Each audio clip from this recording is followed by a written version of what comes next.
দর্শক, অন্তর্বর্তীকালীন সরকারের প্রধান উপদেষ্টা ডক্টর মোহাম্মদ ইউনূসের অর্থ আত্মসাৎ হাইকোর্টে আলোচিত মামলাগুলোর সবশেষ তথ্য জানাতে সুপ্রিম কোর্ট এলাকা থেকে সরাসরি যুক্ত হচ্ছেন সহকর্মী মিজান আহমেদ। মিজান, আমরা জেনেছি যে অন্তর্বর্তী সরকারের প্রধান উপদেষ্টা মোহাম্মদ ইউনূসের বিরুদ্ধে দায়ের করা অর্থ আত্মসাৎ মামলা বাতিলের বৈধতা বিষয়ে আপিল বিভাগের শুনানি কি হয়েছে জানাবেন।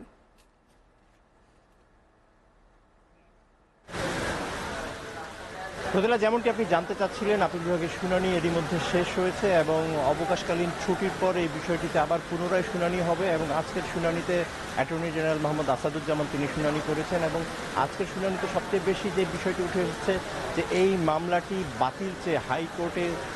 নোবেল বিজয়ী অর্থনীতিবিদ ডক্টর মোহাম্মদ ইউনূস এবং অন্তর্বর্তীকালীন সরকার প্রধান উপদেষ্টা তিনি কিন্তু একটি আবেদন করেছিলেন এবং সেই আবেদনটি এই হাইকোর্টে থাকা অবস্থায় কীভাবে এই মামলাটি বাতিল করা হলো সেই বিষয়টি নিয়ে একটি প্রশ্ন উঠেছে। পাশাপাশি এর আগে যখন বাতিল আদেশটি দেওয়া হয়েছিল সেই বাতিল আদেশে বলা হয়েছিল দুদক এই মামলাটি নন প্রসিকিউশন করতে চায়, অর্থাৎ তারা এই মামলাটি চালিয়ে নিতে আগ্রহী নয়। সেই কারণে কিন্তু 11 অগাস্টটা এই মামলাটি বাতিল করা হয়। পরবর্তীতে দুদক আপিল বিভাগে যেটা জানিয়েছে যে তারা এই ধরনের কোনো আবেদন করেনি, অতএব এই ধরনের মতপার্থক্য রয়েছে। তবে এই বিষয়টিতে আরও চুলচেরা বিশ্লেষণের জন্য সম্ভবত অ্যামিকাস কিউরিও নিয়োগ করা হতে পারে এবং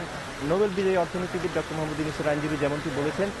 অদূর ভবিষ্যতে যাতে এই মামলাটি নিয়ে কোনো প্রশ্ন না ওঠে, যাতে ক্ষমতার অপব্যবহার করে ডক্টর মোহাম্মদ ইউনূস মামলা থেকে অব্যাহতি নিচ্ছেন এমন কোনো অভিযোগ না ওঠে, সেই কারণে তারা চাচ্ছেন এই মামলাটি আইনগতভাবে মোকাবেলা করতে এবং তাদের বিশ্বাস যেহেতু এই মামলাটি সম্পূর্ণ রাজনৈতিক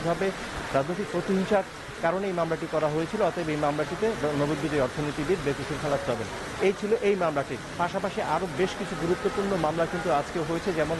কুইক রেন্টাল আইনের 6 এবং 9 এই দুটি ধারা কেন অসাংবিধানিক ঘোষণা করা হবে না এ নিয়ে কিন্তু হাইকোর্ট আজকে একটি রুল জারি করেছে। আমাদের বরেণ্য সংবিধান বিশেষজ্ঞ ডক্টর শাহদিন মালিক তিনি কিন্তু আজকে এই রিটটি করেছেন এবং এই রিটটিতে তিনি উল্লেখ করেছেন যে কুইক রেন্টাল আইনের 6 ধারায় বিদ্যুৎ ও জ্বালানি খাতের যিনি মন্ত্রী থাকবেন তাকে সীমাহীন ক্ষমতা দেওয়া হয়েছে, তিনি যে কোনো সিদ্ধান্ত নিতে পারবেন এবং সেই সিদ্ধান্তের বিপরীতে যে কোনো আইনি প্রতিকার কোনো আদালতের কাছে চাওয়া যাবে না। 9 ধারায় বলা হয়েছে যে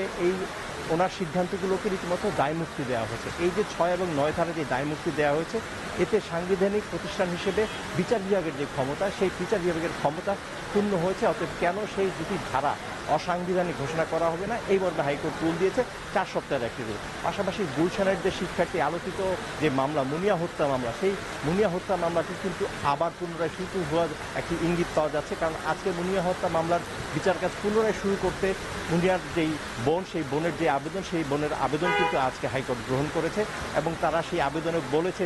যে প্রক্রিয়ার মধ্য দিয়ে এই মামলার প্রধান আসামি দেশের অন্যতম বড় শিল্প গ্রুপ বসুন্ধরা গ্রুপের যে ব্যবস্থাপনা পরিচালক শামসুয়ান আনভির সহ তার পরিবারের সদস্যদের অব্যাহতি দিয়ে যে টিআইবি যে প্রতিবেদন দিয়েছে সেই প্রতিবেদনগুলো যথাযথ আইনি প্রক্রিয়ারভাবে অনুসরণ করে করা হয়নি, অতএব তারা চান যে এই মামলাটিতে তারা ন্যায় বিচার থেকে বঞ্চিত হয়েছেন, হাইকোর্ট যেন এই মামলাটিকে ন্যায় বিচার নিশ্চিত করে এই বিষয়টি তারা আদালতের নজর এনেছেন। আরেকটি আলোচিত মামলাও কিন্তু হয়েছে, সেটি হচ্ছে আমাদের ঢাকা শহরে প্রচুর অটোরিকশা চলছে, শুধু ঢাকা শহর না সারা দেশ জুড়ে প্রচুর অটোরিকশা চলছে। সেই অটোরিকশাগুলোতে কেন